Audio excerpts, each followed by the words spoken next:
जब सृष्टि पर विनाशकारी अंधकार छाने लगा, जब दुष्टता ने धर्म का गला घोटना शुरू किया, तभी एक दिव्य ऊर्जा प्रकट हुई। वह ऊर्जा जिसने बुराई को जड़ से मिटाने की शक्ति दिखाई, वह ऊर्जा थी माँ काली। माँ काली श्याम वर्ण, अगम्य और अनंत हैं। उनकी उग्रता दुष्टों के लिए विनाश और भक्तों के लिए सुरक्षा का कवच है। उनके गले में नरमुंडों की माला, उनकी कमर पर कटी हुई भुजाओं की करधनी, यह मात्र आभूषण नहीं, यह है प्रतीक उनके शत्रुओं के अंत का।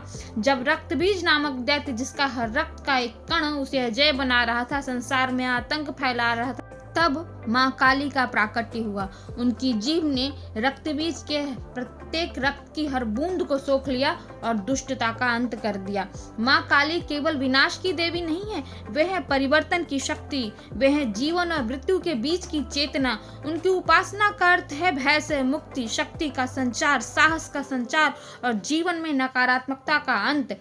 जब भी आपको लगे कि जीवन में अंधकार गहरा हो रहा है, तो माँ काली का ध्यान कीजिए। जब भी लगे कि किसी अनजाने भय से आप भयभीत होते जा रहे हैं, आप भीरू होते जा रहे हैं, तब आप माँ काली का ध्यान धरिए।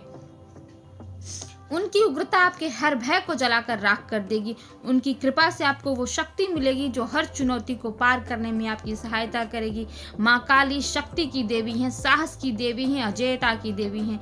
जिनके साथ हैं माँ काली, उनके सामने हर बाधा झुक जाती है। तो क्या आप तैयार हैं उनकी कृपा प्राप्त करने के लिए? यदि हाँ, तो आप उनकी पूजा कीजिए, उनकी प्रार्थना कीजिए, उनका ध्यान कीजिए, उनके साहस का स्मरण कीजिए, उनके स्वरूप का स्मरण कीजिए। माँ काली सदैव आपके साथ रहेंगी। वो माँ स्वरूप में है और माँ कभी भी अपने बच्चों का अनिष्ट नहीं कर सकती।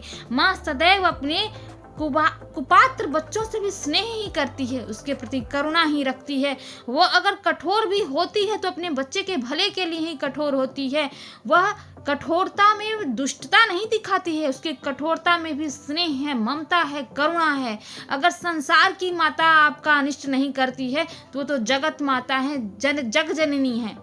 वो अपने बच्चों का अनिष्ट कैसे करती हैं?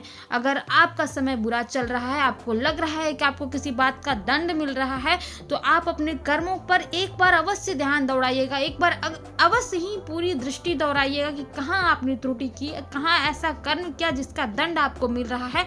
उस दंड में भी आप जो सीख रहे हैं वो माँ की करुणा है, वो माँ की ममता है, वो आपको सिखा रही है, जीवन का सीख दे रही हैं। तो ऐसी ममता मई माँ का आप ध्यान धरिए, उनकी कृपा प्राप्त करिए और हमारे चैनल के साथ बने रहिए, उसे सब्सक्राइब